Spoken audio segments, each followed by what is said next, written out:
연말연시를 보내면서 기도하는 중에 은혜를 많이 받으면서 제 입술에 올려졌던 노랫말이 하나 있습니다. 그래서 오늘 여러분께 좀 소개하고 여러분도 한번 불러보시라고 그렇게 권면하고자 좀 소개해 드리려고 하는데, 죄송하지만 그 노랫말은 찬송가 가사가 아닙니다.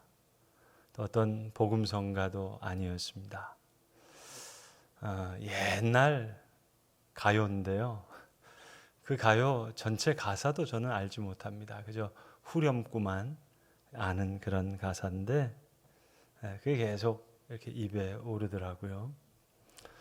오늘 2월달 그 설교 시리즈 총 주제를 사랑이 꽃피는 나무 그렇게 잡았는데요.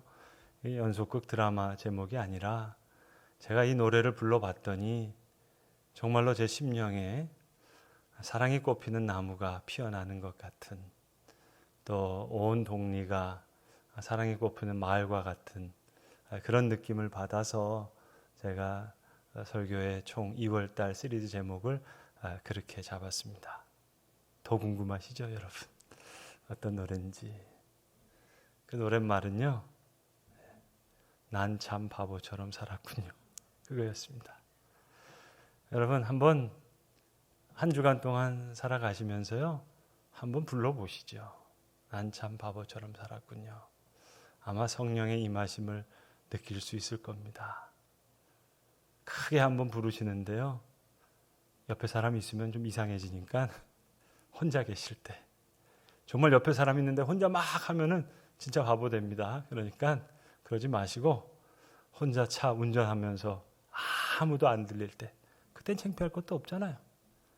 한번 세게 목청껏 난 참 바보처럼 살았군요, 그렇게 한 10번 외치시면 모름지기 성령의 감화 감동이 여러분의 심령 가운데 있어질 줄로 저는 그렇게 믿습니다. 제가 경험한 거니까 100% 보장입니다. 안 되시면 다음 주에 오세요. 제가 다르게 처방해 드릴게요.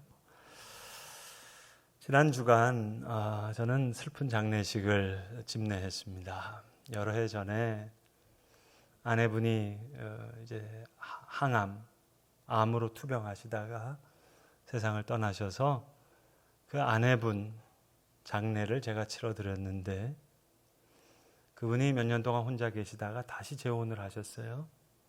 근데 재혼하신 그 부인, 아내가 다시 암으로 투병하시는 가운데 세상을 떠나게 됐습니다. 월요일날 문자가 왔어요. 목사님, 아무래도 오늘 제 아내가 넘기기 어려울 것 같습니다. 문자를 받자마자 오후에 그 병원을 달려가서 병원 문 닫기까지, 밤늦게까지 중환자실 앞에서 이 집사님과 함께 시간을 보냈습니다. 그 다음날 새벽 4시 반에 새벽기도 인도하려고 일어났는데 그때 연락을 받았습니다. 목사님, 지금 방금 제 아내가 떠났습니다. 발인 예배를 하고 입관 예배를 인도하는데 참 만감이 교차했습니다. C.S. 루이스가 쓴 책 중에 헤아려 본 슬픔이라는 제목의 책이 있습니다. 이 책은 어떤 책인가 하니, C.S. 루이스가 50을 넘게 독신으로 살다가 사랑하는 여인을 만나게 됩니다. 그리고 병실에서 기도를 합니다.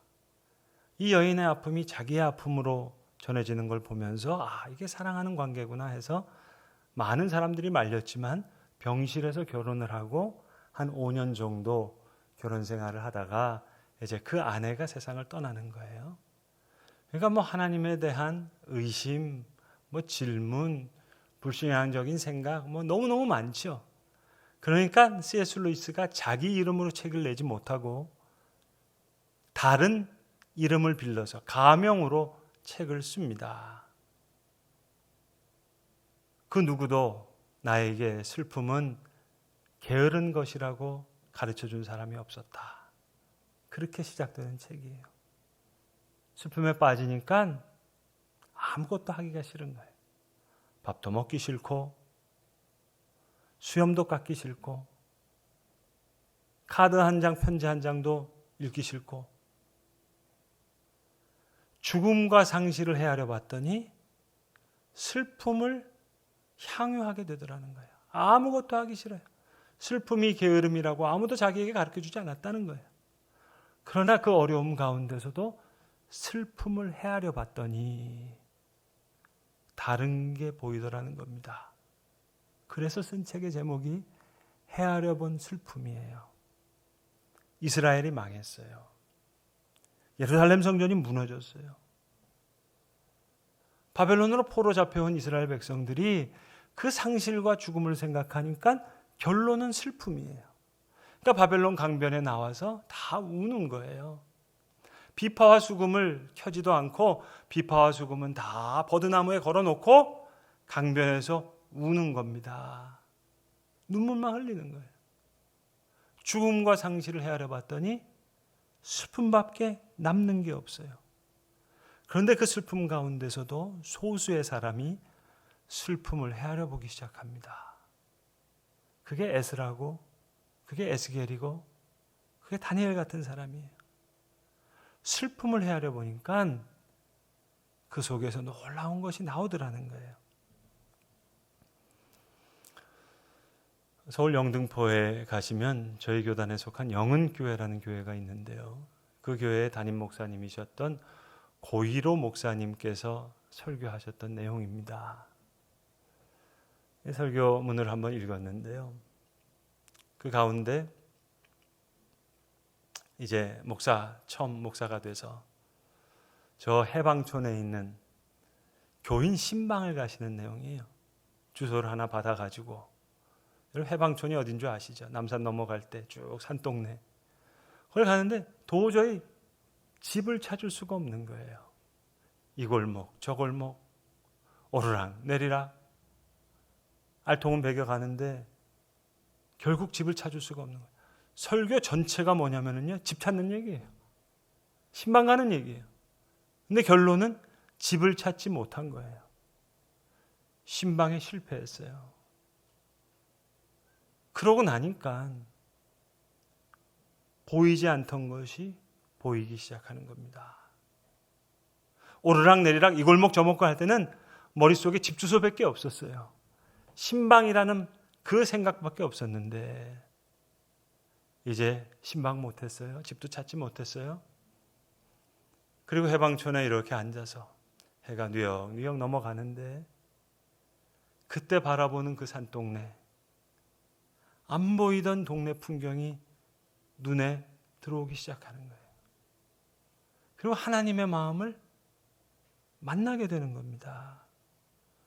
C.S. 루이스의 언어로 표현하자면 상실과 죽음을 헤아려 봤을 때는 슬픔을 향유했는데 슬픔을 헤아려 보니 하나님이 향유되더라. 전 고 목사님처럼 죄송하지만 신방해 본 적이 없어요. 죄송하지만 제 아내가 저한테 늘 신신당부한 게 뭔 줄 아세요, 여러분? 제가 어떤 놈이냐면요, 제 아내가 그렇습니다. 제발 아빠, 아들이랑 싸우지 좀 말라고. 두 명이서 여행을 보내놓으면 꼭 싸우거든요.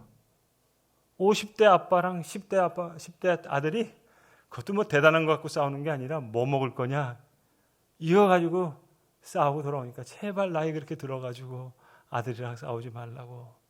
여러분, 제가 이런 못난 놈인데 저보러 오리 심리, 오른뼘 왼뼘, 속옷 겉옷 저 이거 못합니다. 솔직히 이거 어떻게 해요, 여러분? 그런데 참 묘하죠. 때리면 맞자, 없으면 굶자, 죽으면 죽자. 여기에 엄청난 카타르시스가 있어요. 여러분, 사람들이 왜 혈액형 가지고 뭐 이런 얘기하는 사람들 우스개 이야기들을 많이 만들어내잖아요. 그 우스개 이야기 중에 하나예요. A형, B형, O형, AB형 네 사람이 이제 같은 방에서 밥을 먹고 있다가 갑자기 AB형이 문을 뻥 차고 나가더래요. 그러니까 A형은 무슨 생각을 하느냐? 나 때문에 그럴까? 그렇게 얘기하고 O형은 쫓아 따라 나가가지고 왜 그러냐고 막 달래더래요. 근데 묵묵히 거기서 밥을 먹고 있는 사람, 그 사람이 B형이더라. 뭐 이런 얘기 여러분 많이 들어보셨죠? 심리학에서도요, 혈액형 이야기는 하지 않지만 불안, 상실, 죽음, 고통 이런 충격이 있을 때요, 이것을 대하는 자세가 대별된다는 거예요. 어떤 사람은 이거를 자기 속으로 갖고 오는 사람이 있고, 어떤 사람은 이걸 자기 밖으로 내뱉으려고 하는 사람이 있고, 반대되죠. 이 질서를 가지고 이걸 유지하고 싶은 사람이 있는가 하면 이걸 가지고 자유롭게 그걸 자유를 만끽하고 싶은 사람이 있다는 거예요. 각각 성격마다 다 다른데 이게 도가 지나치면 어느 선을 넘게 되면 장애가 되는 거죠. 그러니까 이 질서를 이걸 유지해야지. 이게 도가 지나치면 이게 강박이 되는 겁니다. 여기에 자유함을 좀 그걸 추구해야지. 이게 도가 지나치면 히스테리가 되는 겁니다. 그리고 이런 충격이 다가왔을 때 이걸 자기 속으로 계속 끌고 오는 사람, 디프레션, 우울하게 됩니다. 반면에 이걸 가지고 도가 지나치게 밖으로 내뱉는 사람, 그 사람은 편집증적인 분열이 되는 거예요. 그러니까 자, A형, B형, AB형, O형 이거 다 안에서 우리 밥 먹어야 돼. 이걸 너무 도가 지나치면 강박이 되는 거고요. 어떤 사람 뭐 지지고 볶든지 뭐 그냥 다 문 차고 나가고 이렇게 되면 히스테리가 되는 거고요. 자, 우리 모두 다 반성합시다. 다 혈액형마다 문제가 있을 테니까 계속 안으로 들어가요. 디프레션, 우울이 되는 거고요. 가만히 있어보자. 옛날부터 이 A형, B형이 뭔가 문제가 있었던데 A병과 O형 막 이렇게 생각하잖아요. 이게 도가 지나치면은 편집증적인 분열이 되는 거예요. 스키조, 패러노이드. 여러분 옛날에 다 해보셨죠? 강박, 뭐 이불킥도 하고, 아 내가 왜 그렇게 얘기했을까? 그리고 뭐 패러노이드도 걸리고 말입니다. 우울, 편집증적 분열. 그게 아니라 때리면 맞자, 없으면 굶자, 죽이면 죽자. 이러면 여러분 사랑이 꽃핀다니까요. 코로나를 겪으면서 여러분 에스겔서, 에스라, 느헤미야, 에스겔, 다니엘 이런 성경이요 막 읽혀지는 거 있죠. 우리 왜 예전에는 창세기, 출애굽기만 읽었잖아요. 바벨론 포로기에서 썼던 이거 공부해도 잘 몰랐잖아요. 에스겔, 너무 어렵다. 다니엘, 너무너무 어려워서 이거 어떻게 이해하지? 그랬었는데 여러분 요즘은 술술 읽히지 않습니까? 누가 설명을 안 해줬는데도 그 바벨론 포로의 그 상황 속에서 썼던 예언서의 말씀이 이게 축축 읽혀져요. 오른뺨 맨뺨. 이거 우리가 언제 할 수 있겠어요? 날마다 이거 맨날 이불킥만 했던 사람인데. 근데 여러분 괜찮아요. 난 참 바보처럼 살았거든요. 여러분 에스라, 에스겔, 다니엘 이런 사람들이 불렀던 찬송이 뭔 줄 아세요? 제가 그분들이 불렀던 찬송을 한국말로 번역해서 말씀드릴게요. 그분들이 불렀던 찬송이 아까 제가 말씀드렸던 그 노랫말이라니까요. 우린 참 바보처럼 살았군요. 에스라가요, 태어나 보니까 바벨론이에요. 족보를 따져보면 자기가 역사학자인데 여기서 지금 역사 선생님 할 사람이 아니에요. 예루살렘 성전에서 일을 할 사람인데 태어나 보니까 아니 내가 바벨론에서 태어났네요. 역사를 공부하기 시작하는 거예요. 결론이 우린 참 바보처럼 살았습니다. 그랬더니 하나님께서 새로운 역사적인 통찰을 에스라에게 부어주시는 거예요. 에스라가 쓴 역사서가 역대상하거든요, 여러분. 여러분 성경 통독하실 때 열왕기상하, 역대기상하가 비슷비슷하니까 그냥 그게 그거다 생각하시죠? 아니요. 천만의 말씀. 관점 자체가 달라요. 열왕기상하는요. 요 왕은 요런 짓을 잘못했다. 이런 왕은 요게 좋았다.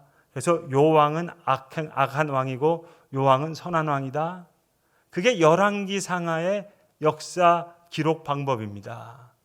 그래서 북이스라엘은 이런저런 왕이 이런저런 일을 잘못해가지고 그래서 아수르에 망했고, 남쪽 유다는 요런 나쁜 왕들이 있어가지고 그래서 바벨론에게 망했다.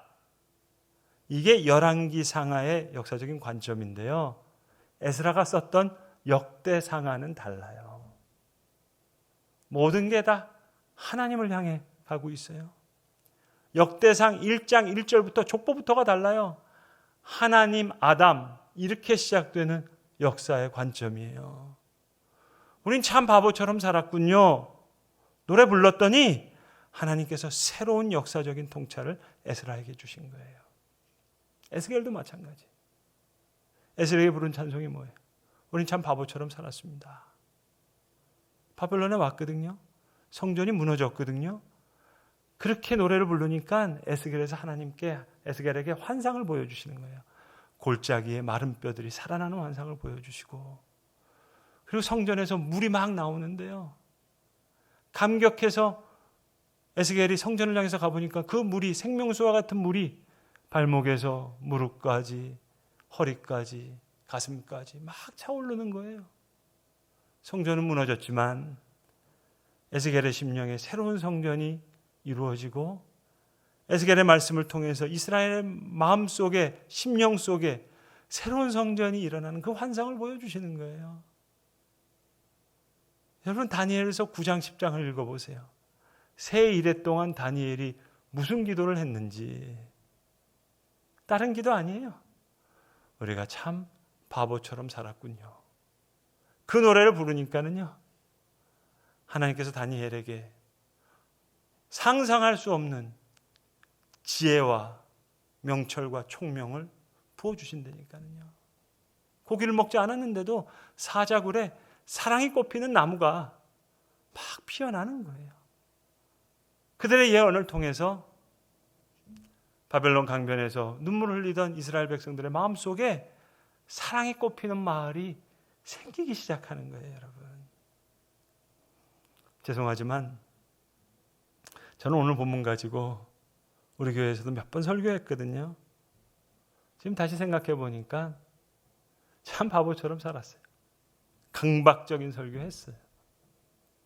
우울한 설교했어요. 여러분, 2월달 설교를 제가 사자성어라고 붙였는데요. 그건 그 사자성어가 아니라 자자로 끝나는 4번. 그래서 사자성어라는 말인데요. 처음에는 그냥 그래, 때리면 맞자, 없으면 굶자, 죽이면 죽자, 딱 3개를 생각했거든요. 근데 사자성어를 하려면 하나 또 자로 끝나는 뭐가 필요하잖아요. 또 2월달이 4주니까 한 달이 한 번 더 설교해야 되고, 그래서 마지막 주의 본문 다니엘서를 가지고 이렇게 묵상하다가요, 맨 처음에 제목은 주보에 적혀있는 그 제목이 아니었습니다. 그 본문의 내용이 뭐냐면 다리오 왕이 아주 거들먹거리면서 다니엘을 부르거든요. 그 본문에 보시면 다리오 왕이 얼마나 그렇게 거들먹거리는지 몰라요. 그래서 제가 맨 처음에는 제목을 어차피 자로 끝나서 사자 성어야 되니까 까불지 말자 이렇게 정했어요. 그러다가 제가 하루 기도하다가 회개했어요. 왜냐하면 그렇지 말자로는 사람 안 변하지, 하자로 하자. 그래도 어렵지만 슬퍼도 눈물이 나더라도 하자로 가자. 그래서 맡기고 풀자, 그게 나온 거예요. 다리오 왕을 생각하면 까불지 말자가 맞아요. 근데 다니엘을 묵상하면 맡기고 풀자가 맞는 거예요. 자, 에스라, 에스겔, 다니엘 마찬가지입니다, 여러분. 놀랍죠? 다른 거 아니에요? 난 참 바보처럼 살았군요. 그 노래 부른 것밖에 없는데 하나님께서 지혜와 총명을 주시는 거예요. 새로운 환상을 보여주시는 거예요. 새로운 역사의 통찰을 베풀어 주시는 거예요. 사자굴에도 사랑이 꽃피는 나무가 막 피어나는 거예요. 사랑하는 성도 여러분, 오리까지 간 거 솔직히 억지로 간 거잖아요. 오른밤 맞은 거 재수 없어서 맞은 거잖아요. 속옷 준 거 법원에서 꽝꽝꽝 송사 때문에 속옷 낸 거잖아요, 여러분. 근데 심리, 왼뼘, 겉옷 어떻게 생각하십니까, 여러분? 제가 아까 서두에 말씀드렸던 고 목사님의 일화, 설교 한 편 전체가 집 찾는 얘기라 그랬잖아요. 제가 고 목사님의 명예를 생각해서 다 나머지 것은 생략해서 그렇지, 여러분. 다 포함시켜 볼까요, 여러분? A쌍 욕 안 하셨겠어요, 여러분? 이 골목 저 골목 오랑내리락 하루 종일 땀도 나고 짜증도 나고 얼마나 불평이 많았겠어요. 그거 다 포함됐는데 제가 다 생략하고 말씀드린 거예요. 그러나 때리면 맞자, 없으면 굶자, 죽이면 죽자. 그랬더니 보이지 않던 것이 보이기 시작하는 거예요. 집 제대로 찾았으면 못 봤을 광경이에요. 신방 제대로 했으면 그건 느껴볼 수 없는 느낌이었어요. 집을 못 찾았기 때문에 하루 종일 불평 많이 했죠. 욕 많이 했죠, 여러분. 알통이 베겨 죽겠는데 땀이 나는데 얼마나 짜증났겠어요. 왜 주소가 이 모양이냐, 동네는 왜 이러냐. 그런데 집을 못 찾았기 때문에 해방촌 그 산동네 해가 뉘역뉘역 저물어 가는데 그 마을의 모습이 보이는 거예요. 신방했다면 볼 수 없었던 그 광경이 보이고, 집을 찾았다면 느낄 수 없었던 하나님의 마음이 느껴지는 거예요. 10년 가운데 사랑이 꽃피는 나무가 꽃을 활짝 피고 바라보는 그 마을이 사랑이 꽃피는 나무가 되는 거예요. 마을이 되는 겁니다. 오르락내리락 다 허탕쳤어요. 이 골목 저 골목 시간은 시간대로 허비했고요. 건진 건 하나도 없어요. 다 허탕이에요. 바보처럼 살아간 것 같아요. 그러나 마음에는 사랑이 꽃피는 나무가, 그 눈에는 사랑이 꽃피는 마을이 펼쳐졌던 것입니다. 기도하겠습니다. 아버지 하나님, 오리까지 억지로 갔고 오린밤 재수 없이 맞았고 속옷 그저 그렇게 하라니 그냥 뺏긴 마음으로 그저 준 저희들입니다. 어찌 심리를, 왼뼘을, 겉옷을 감히 생각할 수 있겠습니까마는 주님, 에스라가 그랬듯이, 에스겔이 그랬듯이, 다니엘이 그랬듯이 하나님, 우리 참 바보처럼 살았습니다. 그 고백 위에 새로운 역사의 통찰이, 새로운 환상이, 새로운 상상할 수 없는 지혜와 총명이 허락되어 주는 줄로 아는데 오르락내리락 허탕치고 이 골목 저 골목 다니면서 아무것도 한 것 없지만, 그러나 주님, 바보처럼 산 것 같지만 사랑이 꽃피는 나무와 사랑이 꽃피는 마을을 경험했듯이 오늘 이 시간 우리에게도 그러한 은혜를 허락하여 주시옵소서. 귀한 말씀으로 은혜 베풀어 주신 것을 감사하오며 우리 구주 예수 그리스도의 이름으로 기도드리옵나이다. 아멘.